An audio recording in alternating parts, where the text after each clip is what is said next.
Hi, I'm Beth Clary. Nice to see you, David. I'm president of the Newburyport Chamber Music Festival Board here, so David does not have to be in conversation with himself in this series of fascinating conversations with the artists who were both scheduled to come and are coming.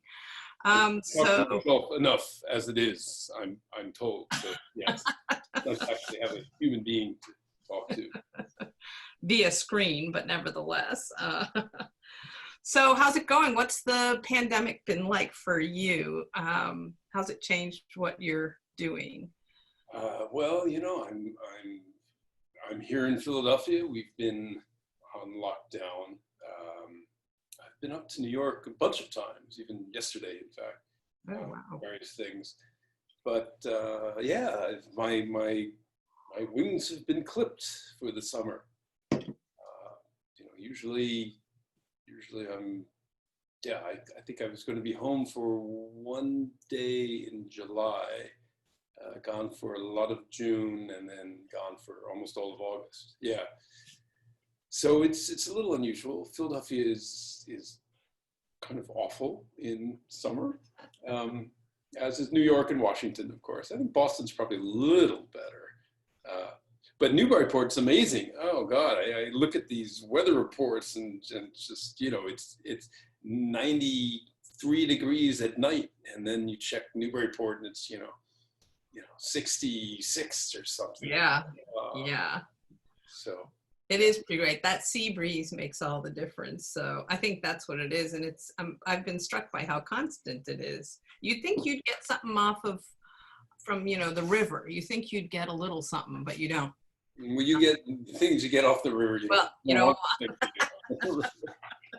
Well, where would you have been during the course of this summer if you hadn't had your wings clipped? Let's see. Well, trips canceled. I had a week or so in Brussels, 2 trips to Canada. I had a festival in England, so I would have been in London and then Devon, which would have been really nice. Southwest England, fantastic little festival there. And yeah, so Philadelphia. Yeah, with nothing open, so you can't even take advantage of everything that's there. Yeah. Well, things are opening slowly.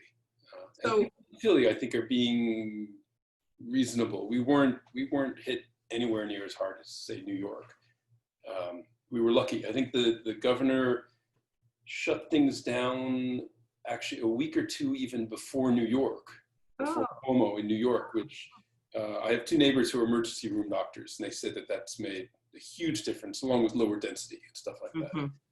Which isn't to say we haven't had a lot of, you know, bad cases, but none of the hospitals, as I understand, have been overwhelmed the way they were in New York. Yeah, thank goodness. And the way they are now in parts of Florida and California. In California, yeah. Ooh, yeah. So just as well not to travel, but must feel strange. So have you changed? I mean, you would have been practicing for these various festivals. You would have been practicing the repertoire for that. So how did you decide what to practice? Did you just carry on with that, or? You know, I like practicing. So usually on my own, there's, you know, I'll do just, you know, always doing technical stuff. I mean, I don't know. I enjoy doing.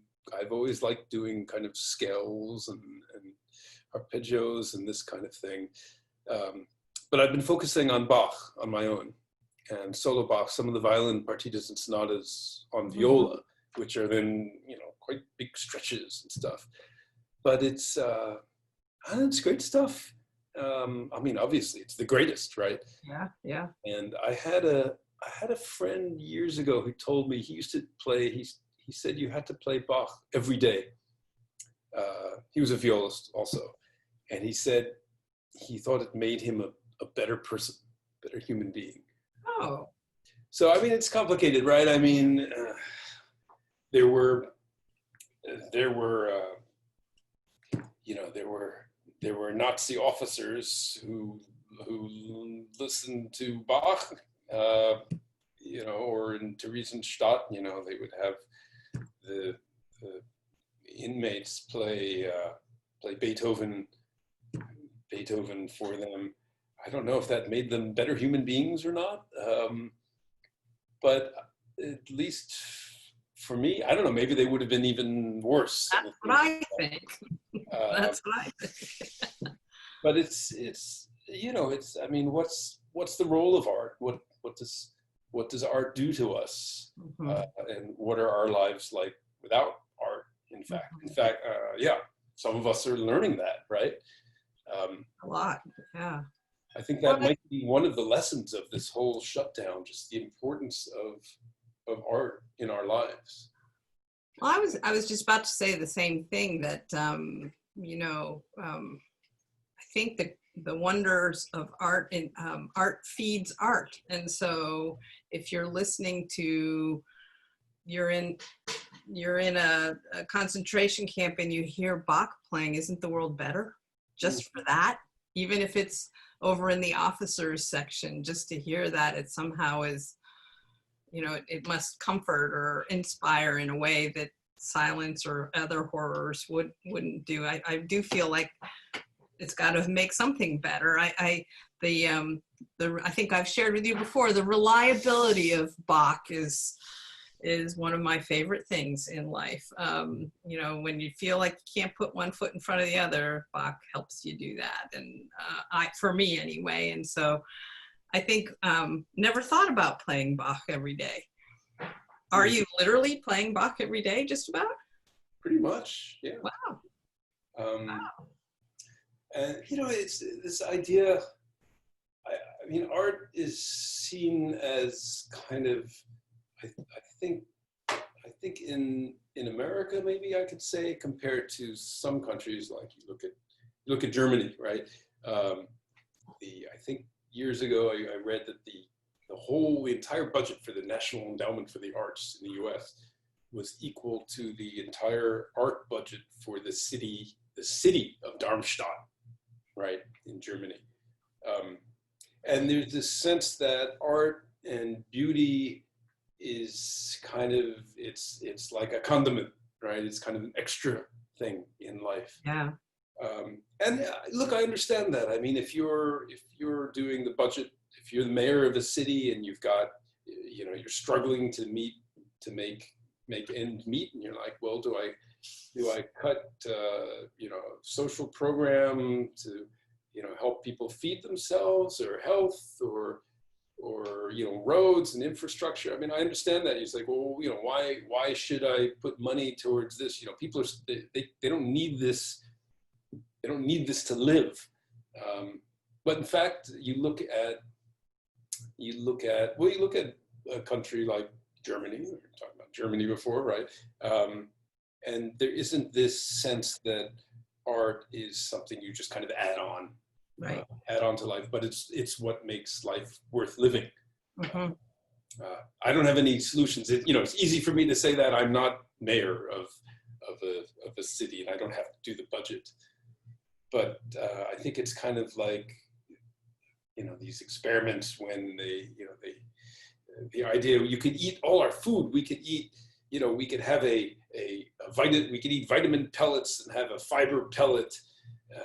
Or drink some caloric drink just for food. And I think I'm sure there's studies on this. I don't know, but I have a feeling that you wouldn't be very healthy if you just got what you needed in food, in terms of nutrients and fiber. I think you'd start to go actually kind of insane. At least I know I would fairly quickly. Without and this is what our art is, really, is feeding all of our senses, whether it's sound through music,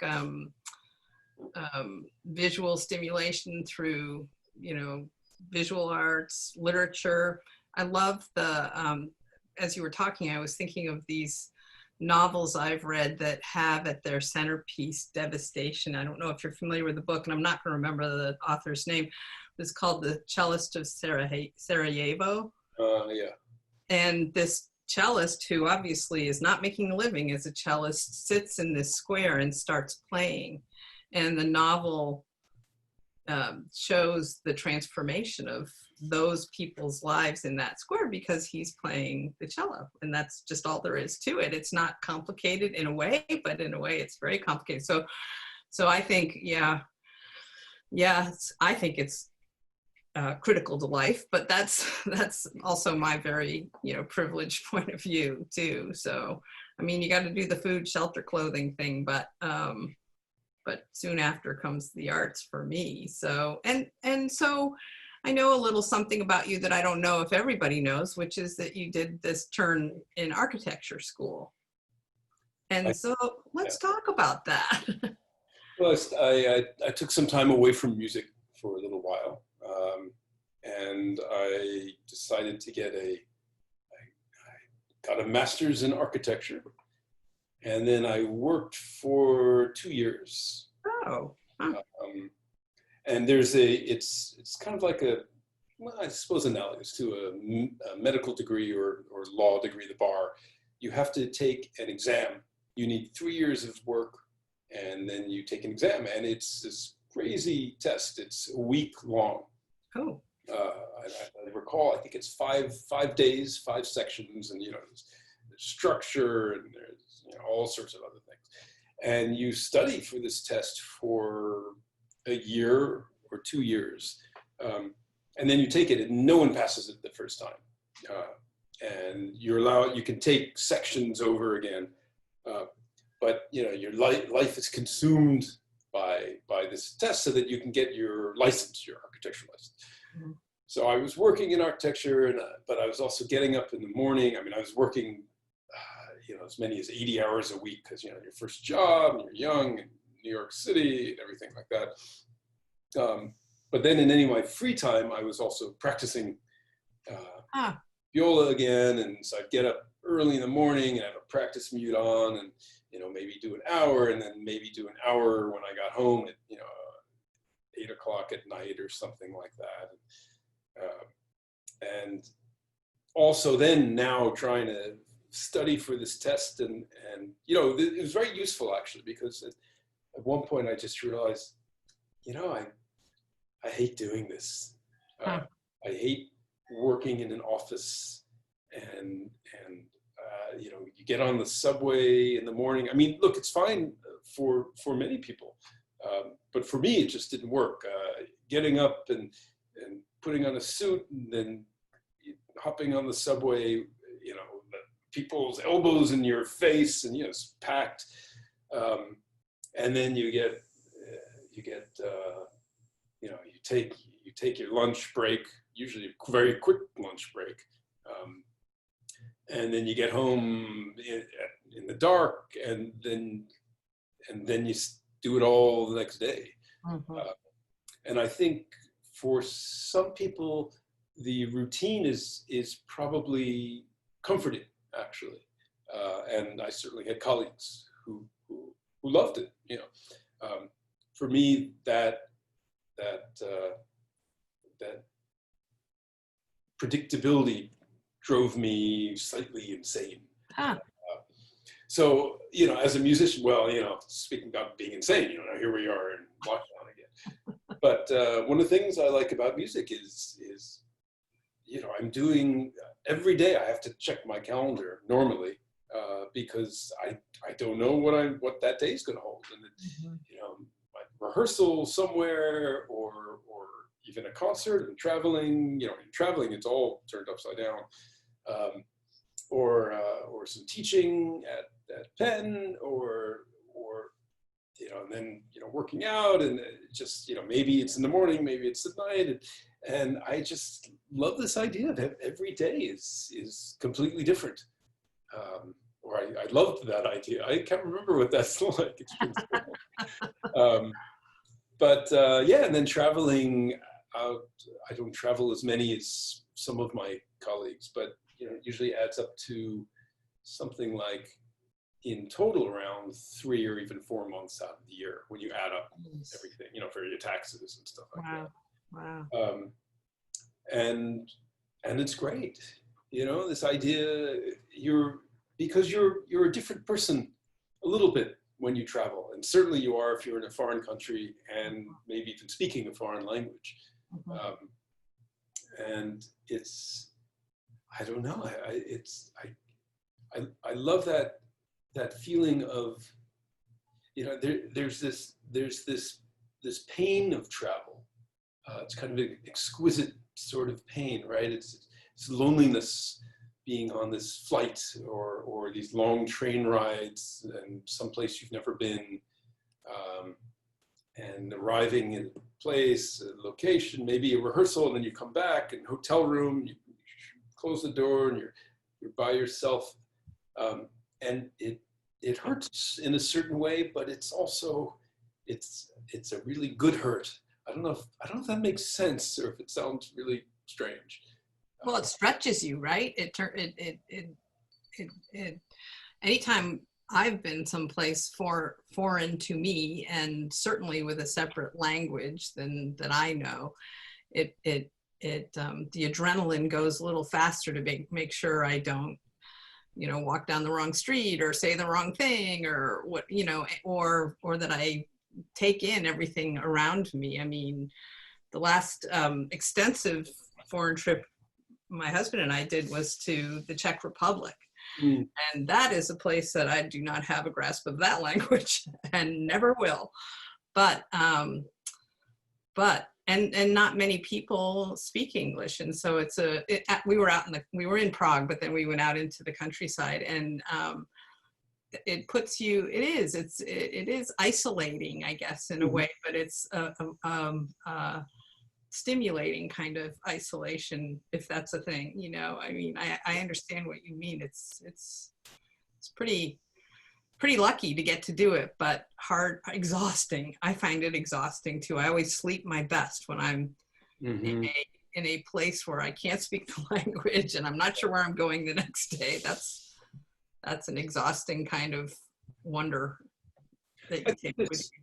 This word isolation is quite, oh, I think that's quite right. I mean, I don't have a smartphone, and you know, there isn't, when I'm in another country, for instance, I'm you know, you get to your hotel room, you can check your email on, you know, the laptop or whatever, but you know, I'm really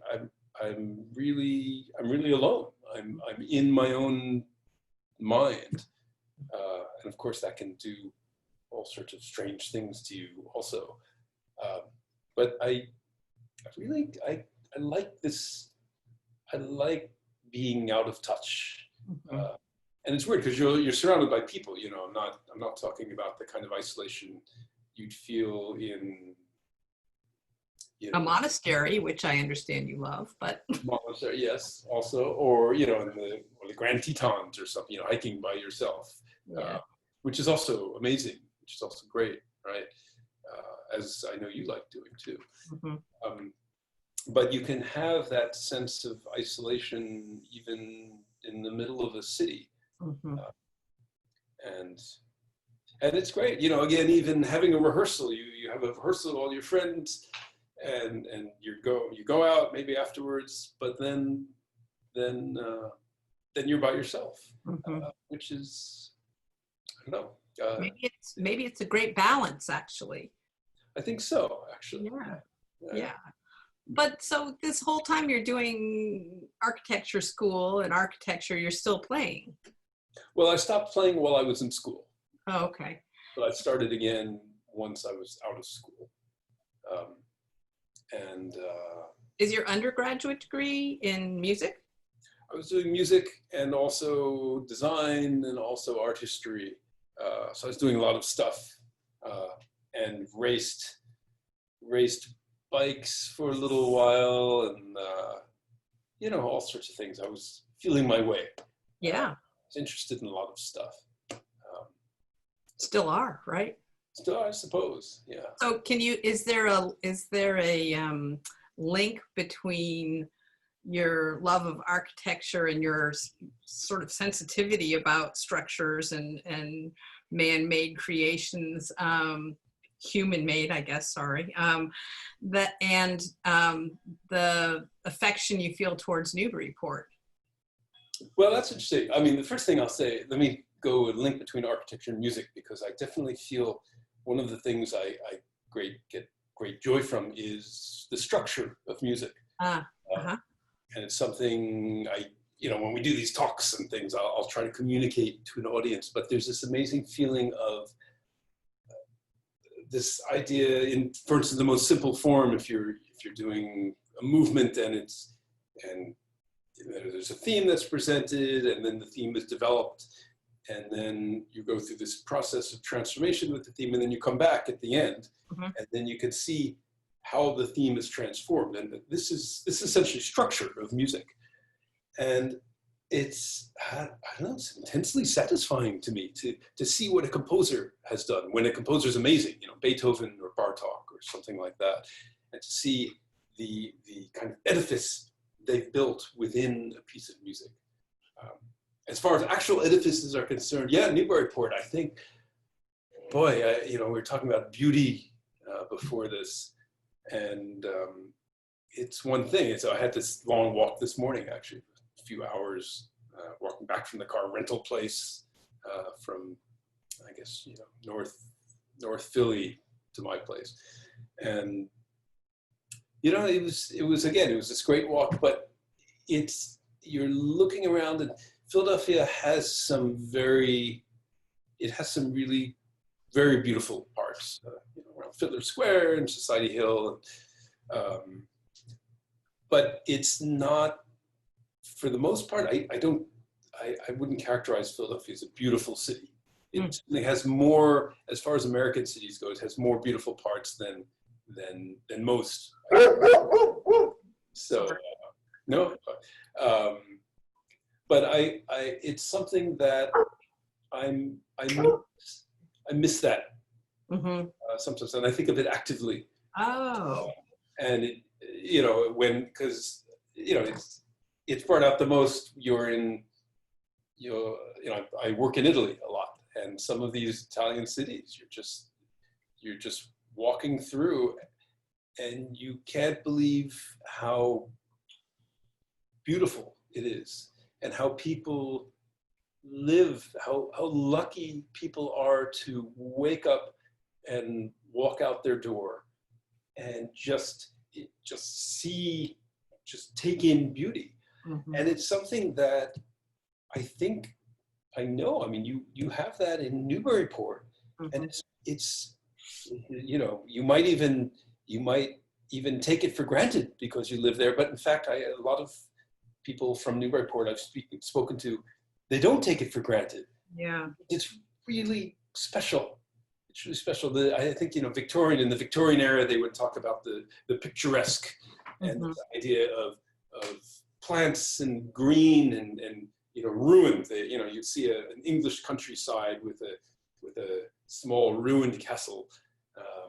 And the idea that somehow looking at this, it's almost like a massage on your eyes and on your balm for your soul, just taking in beauty and looking at that. And that's, boy, I mean, Newburyport it's really special, and I don't find it quaint in the way some places can be. And I'm using that term maybe partially derogatorily. It doesn't look, it's not all fussy pretty, because people are really living there. I mean, it's one of the things about the festival, which is really nice. It's not the Newburyport Chamber Music Festival. The audience is locals, and it's not some international festival where the artists are international, but people are flying in from all over, and then the town is completely overrun with all these outsiders. So that's kind of amazing to me. And that's part of what makes Newburyport, to me, also really special. It's beautiful, but the people who are there appreciate the beauty, and they love it for that, and they use it. They use it they use the town. I don't know. It's great. I think it you know, as somebody who's been officially on the board for the Chamber Music Festival for, I think I'm in my second or third year, it took me a while to understand that this was not an objective of the festival to, you know, draw crowds from, you know, far, far away, or even from the region necessarily, that you really envisioned it as something for the community.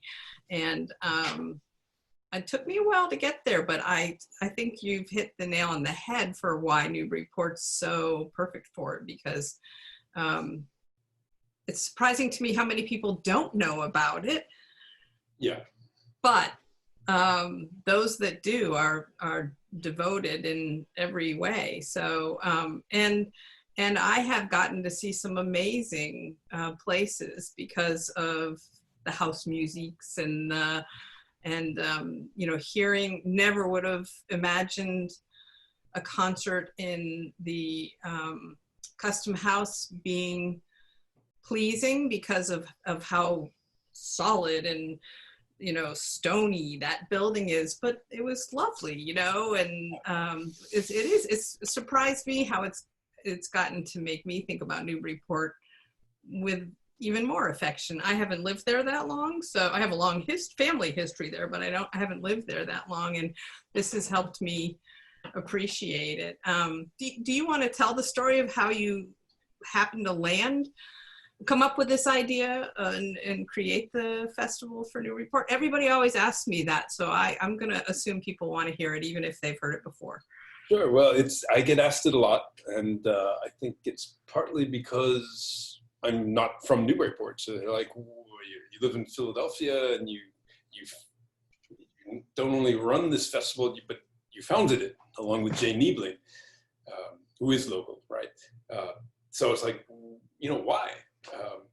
So yeah, I've been running a chamber music series in Philly, and would come up and visit Newburyport starting around, say, maybe around 1991, which is a really long time ago, actually.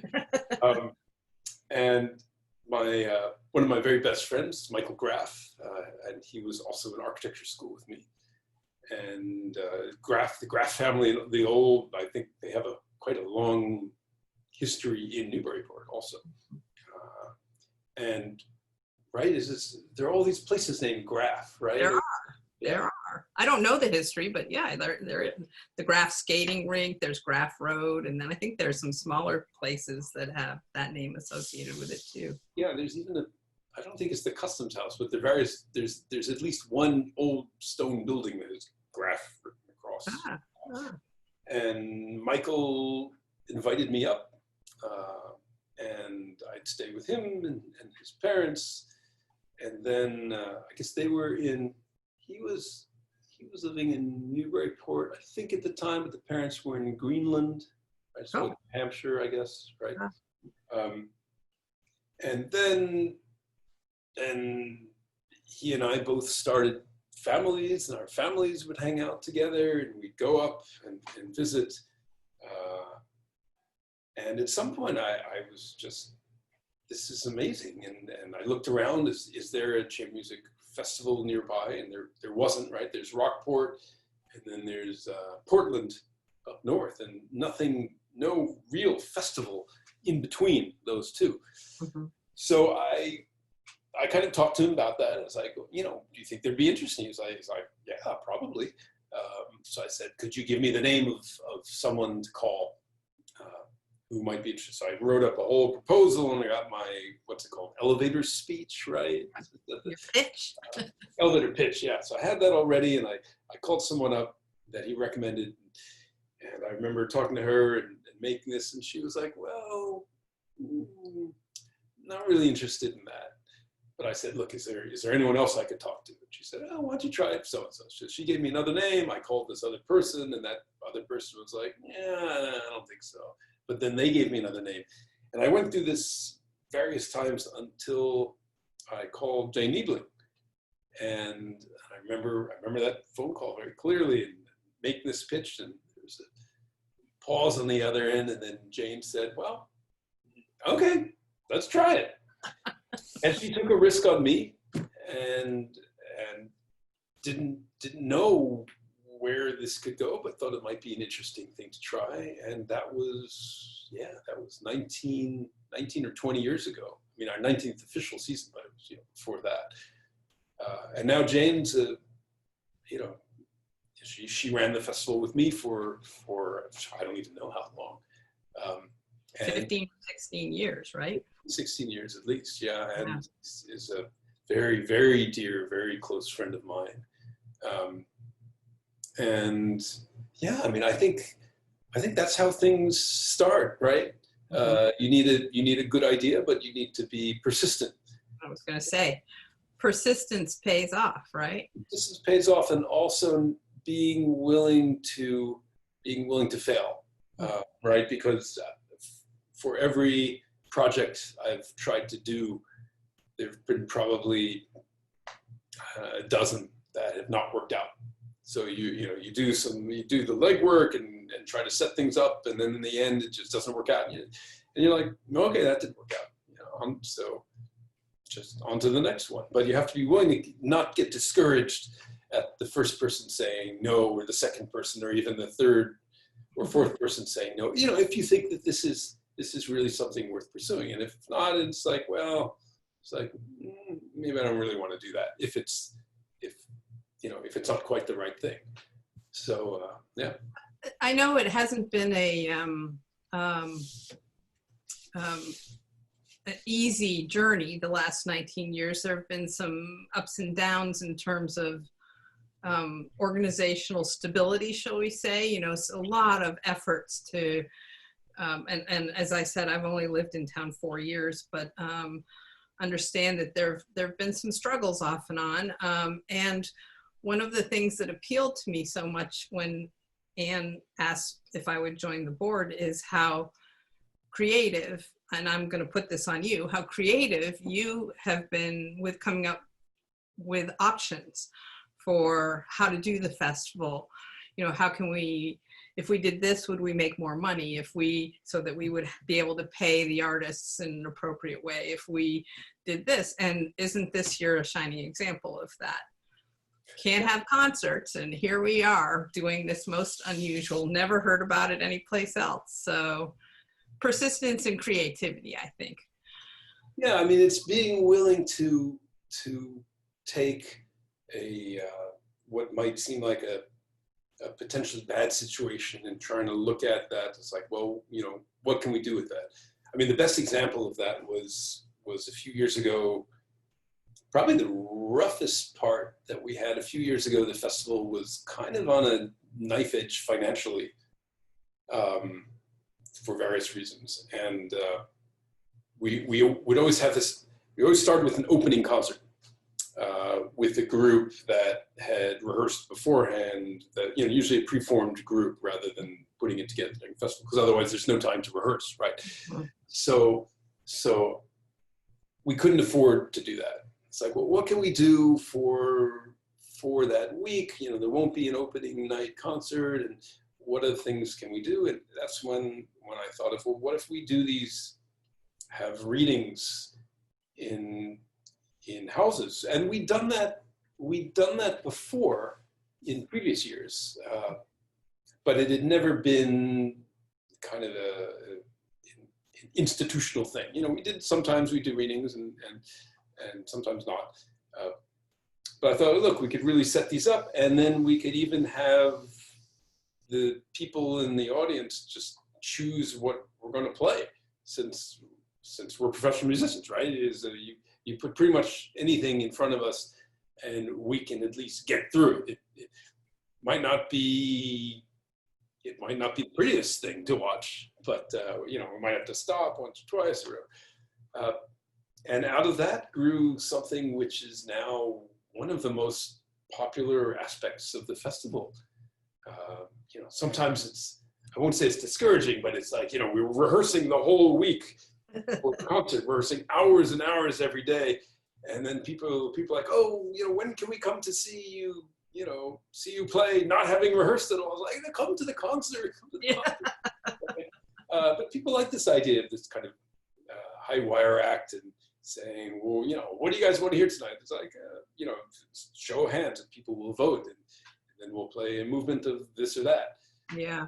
And they're also, I think, even more than a concert, right? We try to keep our concerts close and intimate, but boy, these house musics, sometimes you've 25 people in a room that really should fit maybe 20 people, right? Mm-hmm. And we're sitting there right in the middle, and literally, my foot is maybe on someone else's foot, who's listening to me play right there. And I think that's quite special.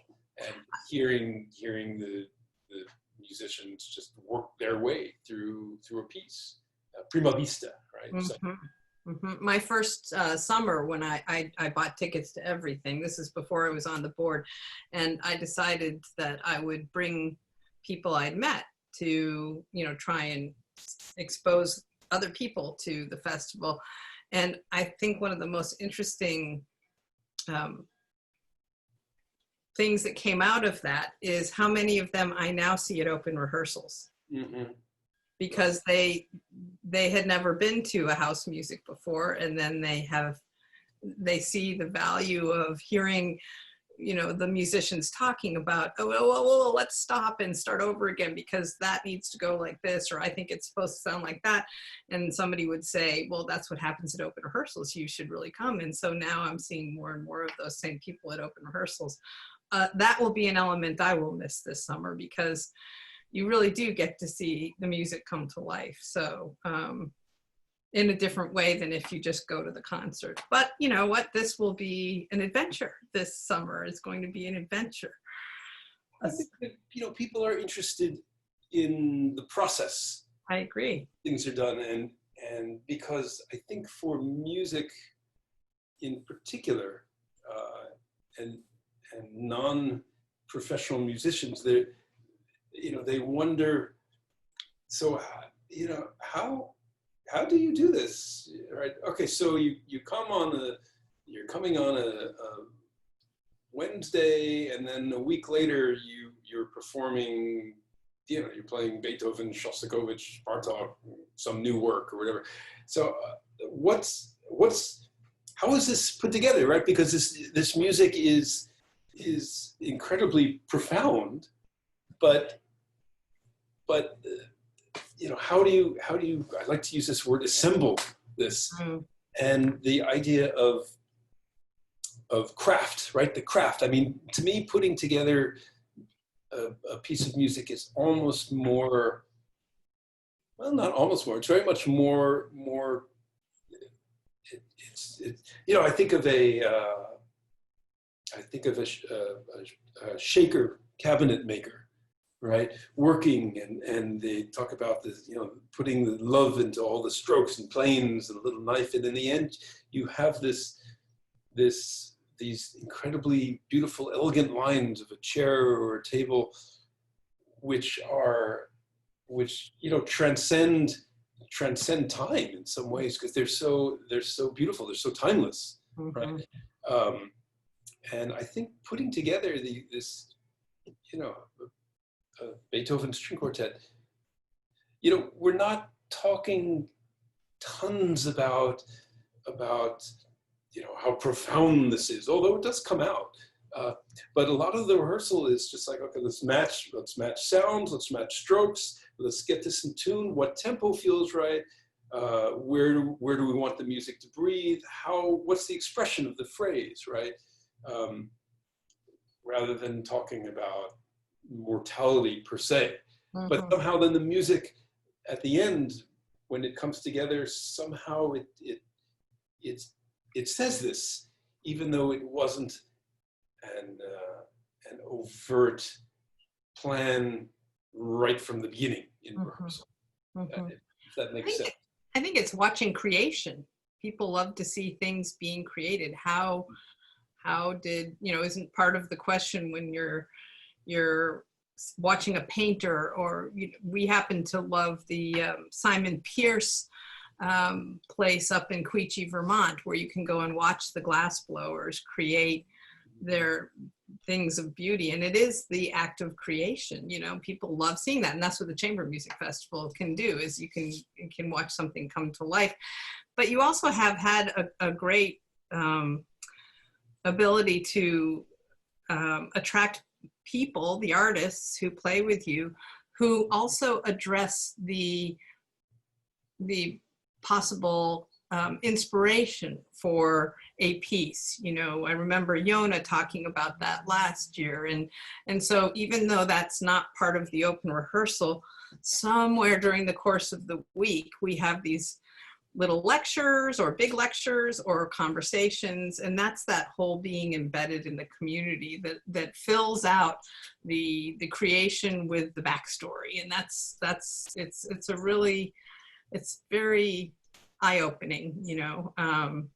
It's really a highlight of the year, no question.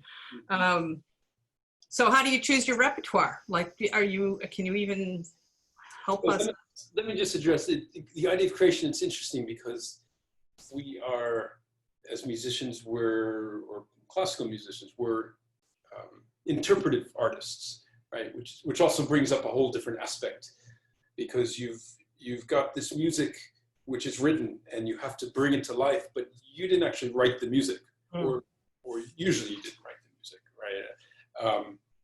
So that brings a whole different element, and that's different from, say, a sculptor or a painter or a glass blower. Very different type, because now you've got this responsibility to the composer also. And in some ways it's easier because it's created, but in some ways it's very different because, again, that art doesn't actually exist without the medium of the performer to realize it. All right, you look at a Beethoven score just sitting on the table. It's meaningless. It's not music. It's a representation of music, but it's not music. Sorry, you asked a good question. How do I choose repertoire?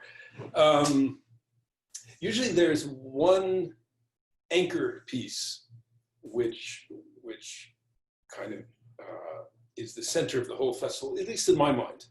And sometimes sometimes I'm very overt about it, and sometimes I'm not.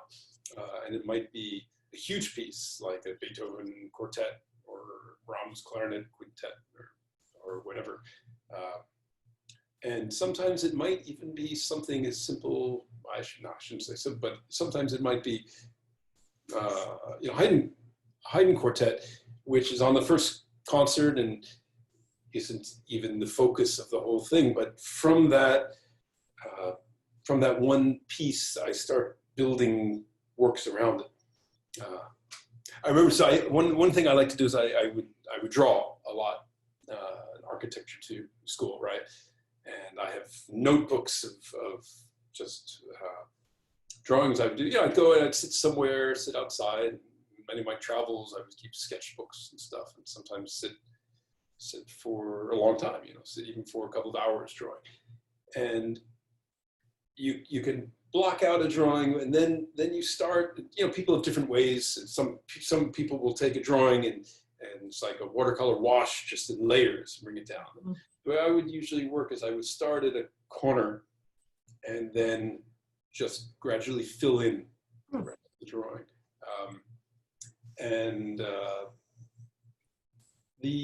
I guess the programs are kind of like that for me. Yeah, and you don't even know where, it's this weird thing. You start a drawing in the corner and you have to have a very clear idea of what it's going to look like at the end. So I'll start it and I know exactly how I want it to look at the end. And then by the end, it might look completely different than what I wanted it to look like at the beginning. So you have to be willing to change along the way and change as things go along. But somehow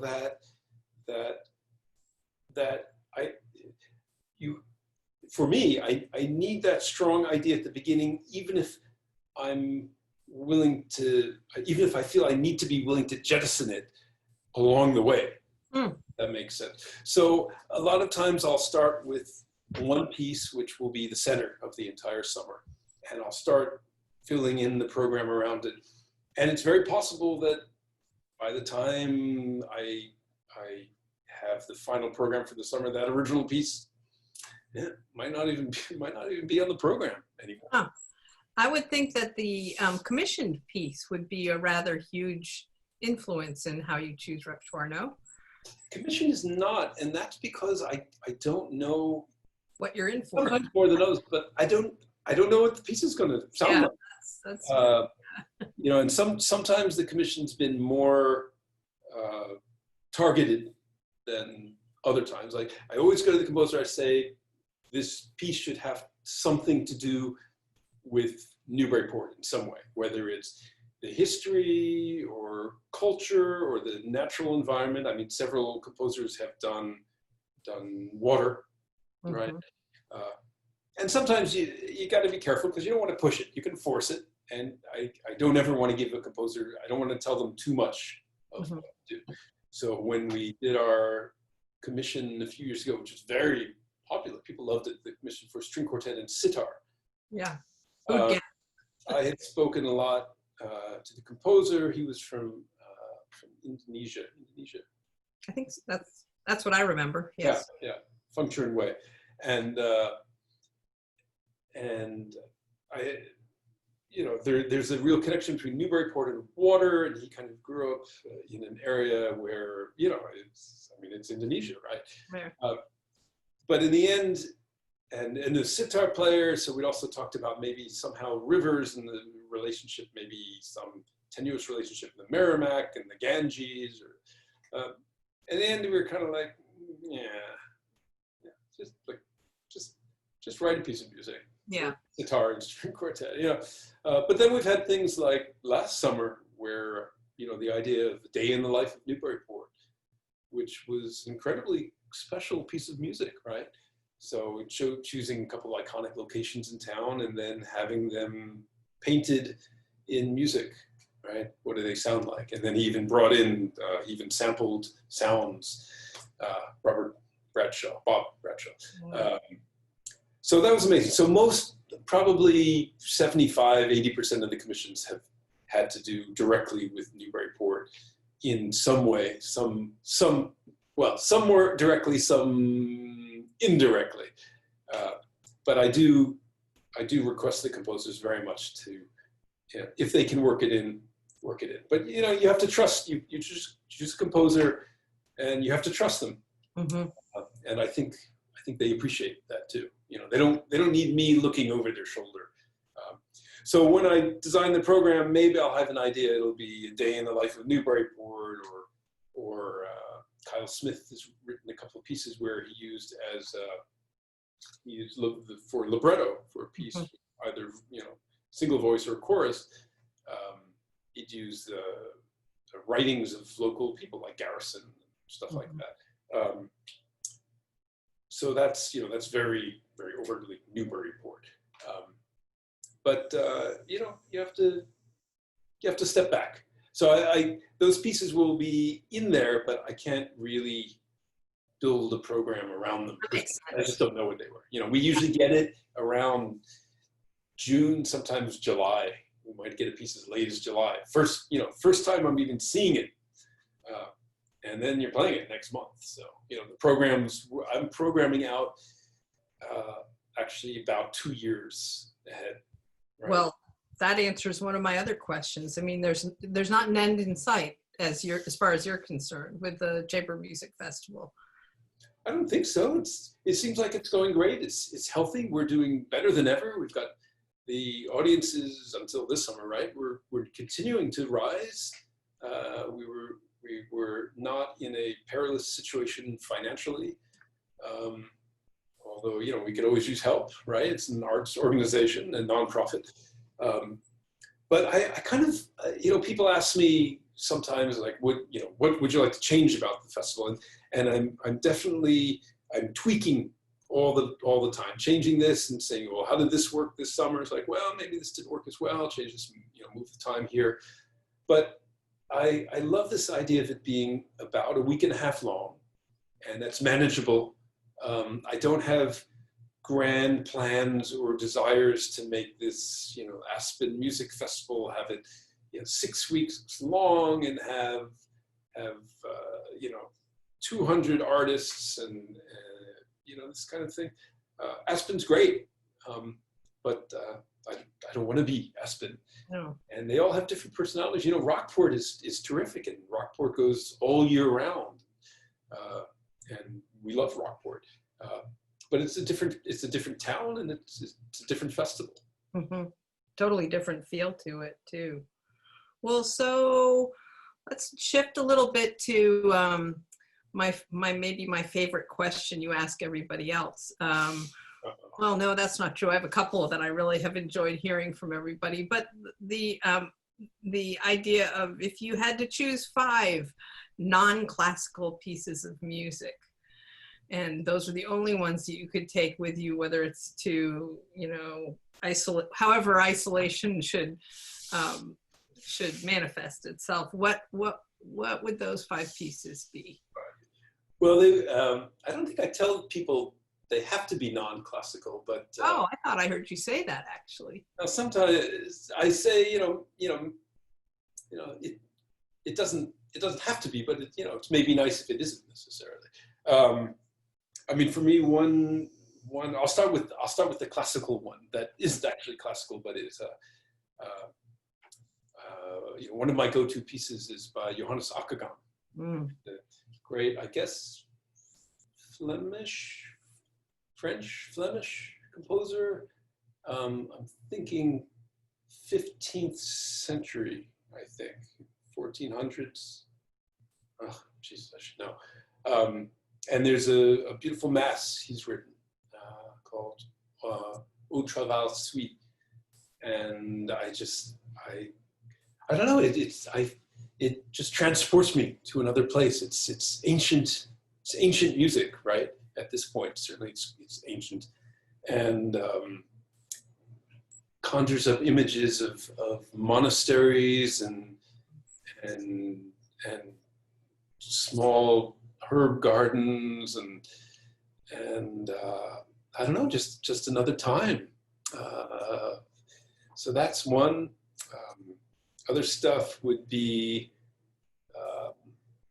The Other Woman by Nina Simone. So actually, she probably didn't write it, I guess. Maybe she wrote it. No, I don't know if she wrote it. I don't know if she wrote it or not. But that, of course, that's been covered by many people, but I think of her as being the kind of classic interpretation of that. She's got such a particular voice, this kind of smoky sound and this very, very quick, almost wobbly vibrato, which in that song, sounds like her voice cracking, right? Almost, and then you hear that, and it's empathy, right? It's right. Everything in you. Sad song, right? It starts kind of. It doesn't start happy particularly, but it certainly by the end, there's this one point when the phrase turns, it's like, she's everything's great for her because she's the other woman, and her man is all fresh when he sees her, but by the end, she's alone, right? Another one, another dark song by Dave Carter, right? Performed by Dave Carter and Tracy Grammer, a folk team, called When I Go. And this is a great song, and it's about death, actually. With these, again, amazing lyrics. Lyrics can be so powerful. Yeah. It's funny, actually, I've spoken about this. I know there are a lot of people who love Bob Dylan, right? And talk about his lyrics and being such a poet. And for me, and I've had many dear friends and colleagues who've really, really pushed Bob Dylan on me and said, look, you got to get into this. And I have to say, I understand his writing, but I personally, I'm probably going to make some enemies here, but I just don't get it. I don't get it. I hear his singing, and I've tried And somehow the music doesn't, I'm not saying it's bad or anything, but it just doesn't do it for me. But he's someone who's, people talk about as being this incredible lyricist, right? And songwriter, poet. Yeah. I mean, one of my 5 picks is a Bob Dylan tune, but I would never have him singing it. And I'm probably going to make enemies too. I can't stand his voice. And I had not heard this song When I Go before until you gave me a preview. And I consider myself a person who loves folk music and was really taken aback by it. It's so beautiful and powerful, both in terms of the simplicity, but also the harmonies and the lyrics and all.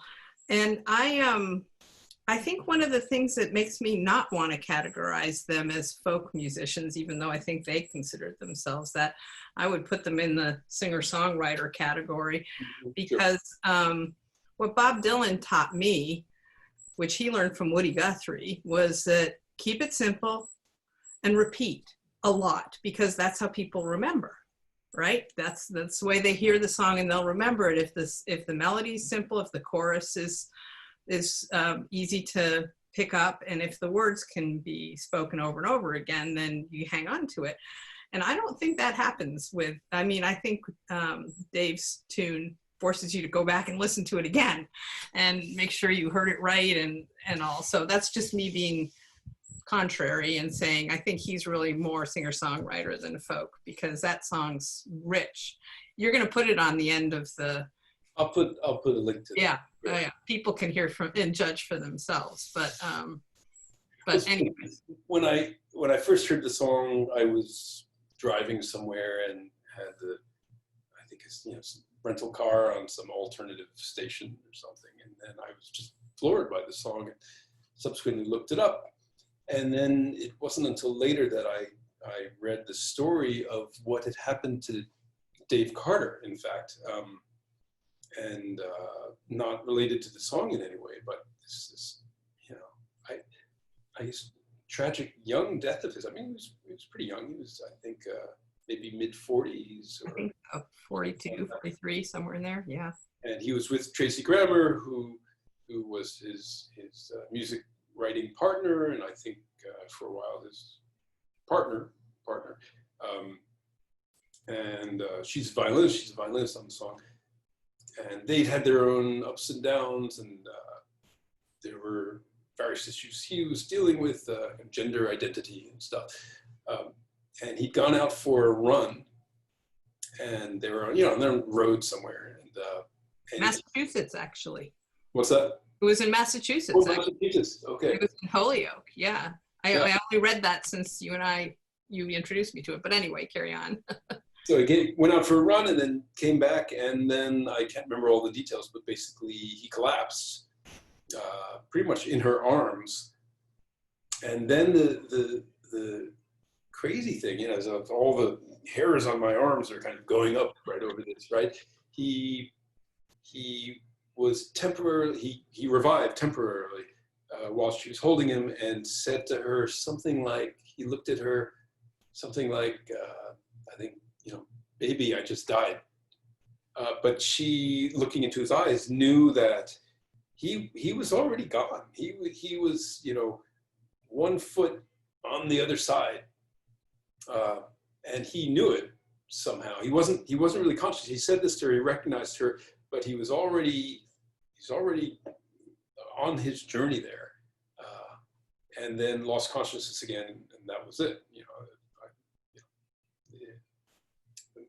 Paramedics came, and I think they worked on him for whatever, but that was it. He died. But so this idea of he died, and then he came back just long enough to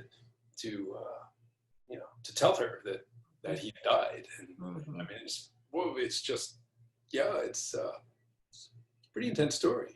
Adds to the song all the more, adds power. Yeah, when you know that, I love the song. I love the song already. And then I heard that, and then it's like, wow, boy. Yeah. amazing song. Yeah. All right, that's 3, right? Yeah. 4. I'm trying to remember because you warned me that you were going to ask this. I wrote them down, and I forgot my list. Another is Nigun by Giora Feidman. I say a Nigun. It's a form, a kind of Jewish form of Jewish music, and Giora Feidman is the great Argentinian Israeli clarinetist. Virtuoso clarinetist, and also klezmer clarinetist. So this klezmer music, it's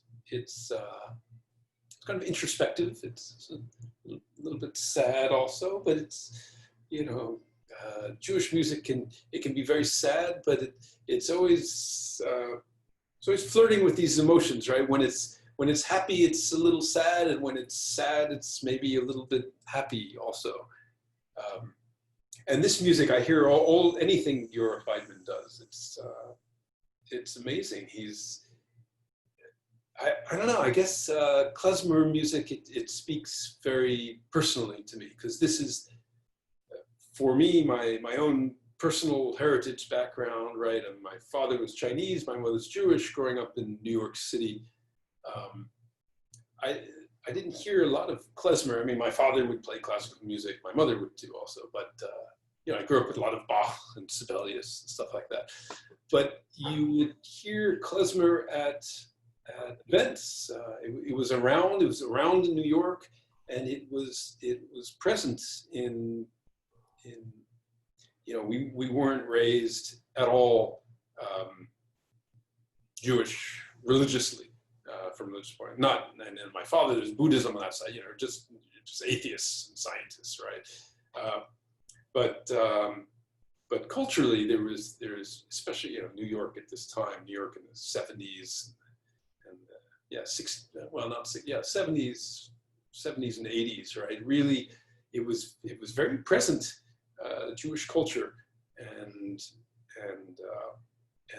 klezmer music was more than anything. It was just a music that I was kind of, if not surrounded by on a daily basis, it was kind of in the air.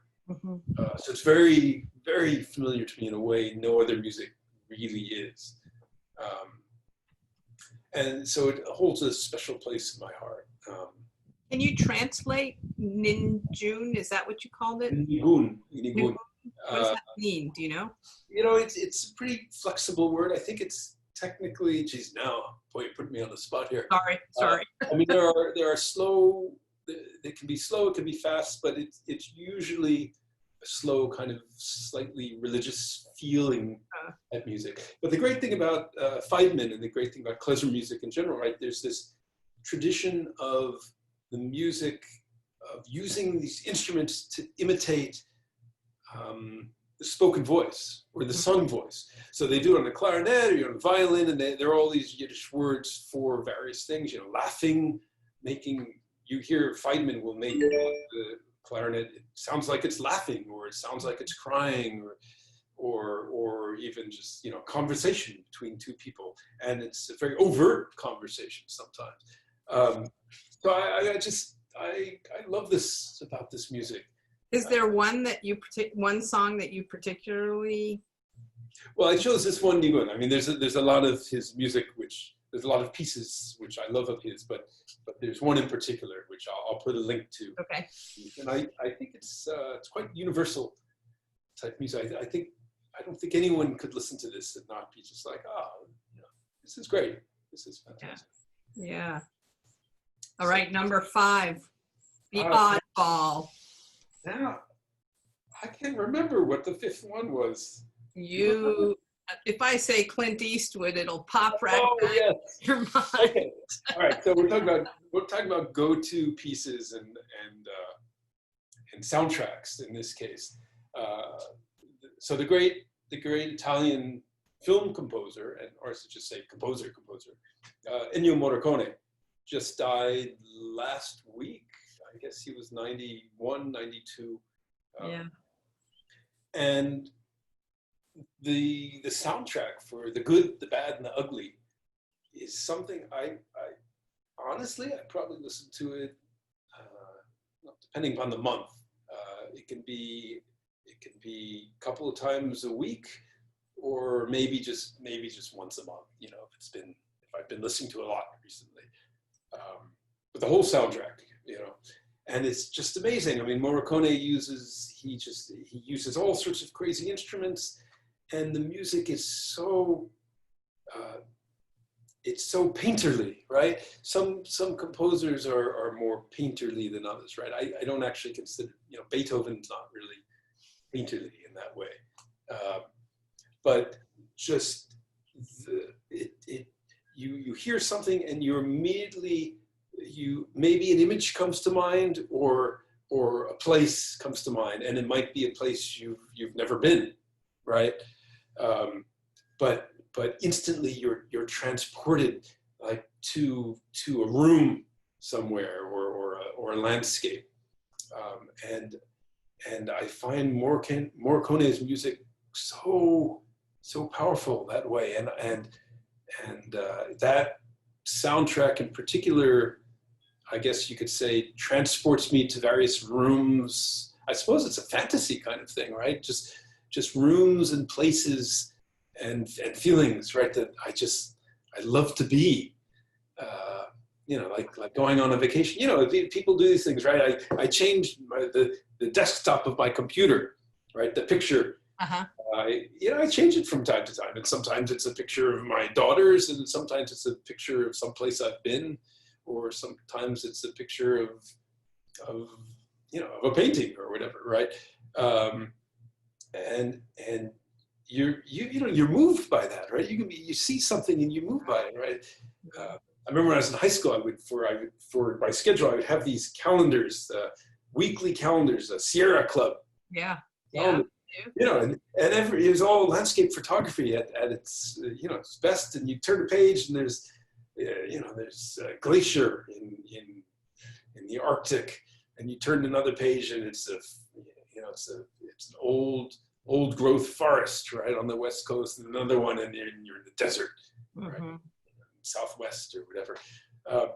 And I just love this, and I find this music, this soundtrack in particular, but of course he's got other great soundtracks, many. But this in particular, there's something about it that is just so evocative and powerful to me. And I'll put it on, you know, sometimes at night, I'm, you know, stretching, you know, after rehearsing, practicing, or just working out, or just, you know, sitting all day, right? Yeah. And just have it going, and it's just perfect. Or sometimes I'm cooking, yeah, you know, just walking around the house. So yeah, so those are the 5, and I'll put links to all 5 of those below. Are we going to get the link to the entire soundtrack? That would be fabulous. I'll just put a link to the first one. I have to say that's what I remember. You know, of That's course, the most famous one. But yeah. You know, if people are curious beyond that, then I would urge them to explore. Yeah. Great. So let's kind of since we're in the mind of David Yang, let's close out with this idea of the other question you've asked other people that I think is interesting is your favorite place. Is there a place that you know, you can send yourself there and it's nothing but good? Is there a place like that for you? Yeah, boy, there's certainly several. It's hard to pick one. I know Newburyport's right at the top of the list, but after Newburyport. Well, I mean, I think the idea is picking places that aren't Obvious. well, that you're not there often, right? I mean, honestly, Newburyport to me feels almost like a kind of second home. I mean, I've got so many friends there. I know the streets. I've explored the streets just on my own, just walking. And I don't, you know, I'm not there enough maybe to take it for granted, which is good, right? But there are a couple of places in the world that I'm really, really familiar with, that I love, that that I wouldn't choose because maybe I'm there regularly or often enough that I want to choose. Yeah, I want to choose someplace that I don't go super often. I guess the first place that just comes to mind, if anyone asks me that question, is there's a little, about a 40-minute drive from downtown Cardiff in Wales. There's a tiny little pub called the Plough and the Harrow. The name of the, I can't remember the name of the town it's in, because it's not even town. It's a hamlet. It's literally like 3 buildings. You couldn't pronounce it anyway. So I probably couldn't pronounce it right. It's all not a single vowel in the entire. That's right. Maybe 3 Y's next to each other. Right, a couple of F's. Yeah. But this pub is amazing. It's just a independent little pub that's probably been there for hundreds of years, and they serve just local fare, their own cider, which is kind of a cloudy cider, lightly effervescent, just a slight little fizz to it, and dry. And then you get game stew. The menu is on a slate. And they write it every day, and then they cross things off as they run out. And so this pub is amazing. And then right near the pub, there's a walk of about probably I'm going to say maybe half a mile, maybe a little less, maybe a little more, where after you eat, then you walk through this very kind of wild forest, low forest, right? It's an English forest, and suddenly you're at the sea. I think the Bay of Cardiff, I believe. My dear friend and colleague Ken Woods, who lives in Cardiff, introduced this to me, and then every time we go, I'm always like, Ken, you got to take. And I've been there, I don't know, maybe 4 or 5 times in all weather conditions. But the best, of course, is if it's gray and windy and maybe just a little rainy, right? Which is kind of the default weather in Wales. Anyway, I've been there on bright, hot, warm, sunny days. It's a little weird, right? Yeah. But something about the whole experience of, you go to the pub and you sit in there. I think there's like 5 tables, that kind of thing, and it's enormous fireplace, right? Because it's cold, right? It's cold in Wales. And then you sit and you have some cider and maybe stew or whatever they have, and then you walk through this forest where you can imagine at night it's not a place for humans. It's for fairies and this kind of thing. And then you're at this incredibly rugged these cliffs. You come to the shore, and then there are these cliffs right up next to you, which you can then walk on top of, and it feels like the end of the earth, actually, and it's just an amazing place. Yeah. Do you go through the woods down? Do you get the sense that you're going down to the shore, or do the woods go out to the shore and then the cliffs are next to you? Not really down. No, the cliffs are up. So you eat, and then you walk through the forest, and then you come out at the shore at the bottom of the cliffs. Okay. The pub's far enough that I think the cliffs, they kind of go up. Okay. Right, and then they drop off. Quite steep. I mean, you go to the top of the cliffs, and there's sheep there and walking around, and it's incredibly green and lush. And then there's a little fence, and literally like there are a couple of stakes, and there's like one piece of wire, right? And then it just drops off. It just completely drops off. So if you're not paying attention, it's over. It's over. Sheer drop. And in America, of course, there'd be huge railings, all these warning signs and stuff like that, which is appropriate. But there's something about, I guess, this fact it feels undomesticated. Mm-hmm. and you're just there. Mm, It's amazing. So maybe I'll put a photograph, or maybe two, that'd be great. of That'd be our great. pub and of the cliffs. But it's a really special place. If anyone is in Cardiff, Wales, and has a car, then they should go. Yeah. Go to the Plough and the Harrow. At least that's a name you can remember and pronounce, right? I mean, one can remember and pronounce in that country with the unpronounceable words. So Yes. that's I excellent. don't know how you say it in Welsh, and I probably couldn't say it. Yet another one of those languages. It's impossible to master, I think, if you don't grow up with it. So, well, I think people are probably going to want to have this every summer because they're learning, or at least I'm learning things about each of the artists that I never would have known if you were just here for 10 days. And, so this has been really fun. Great. Yeah, it's been very fun. You're going to be posting these kind of all starting last week and running right up through the festival, right? Or through the before. Well, let me talk about schedule just briefly. So yeah, in this next month run up to the festival, each week I'll be posting a different interview or conversation, I should say, right, with the artists.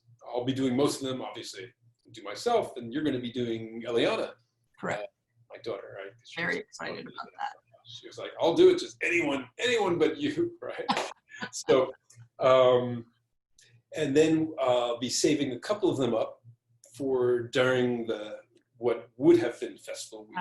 Okay. Because there's a lot there, right? There's this long conversation and then links for people who are interested. So every day of the festival, I'll be sending out something. So either one of these conversations, or I've actually contacted about 5 or 6 past artists of the festival, and I've asked each of them to choose one piece of music as a surprise, kind of surprise link.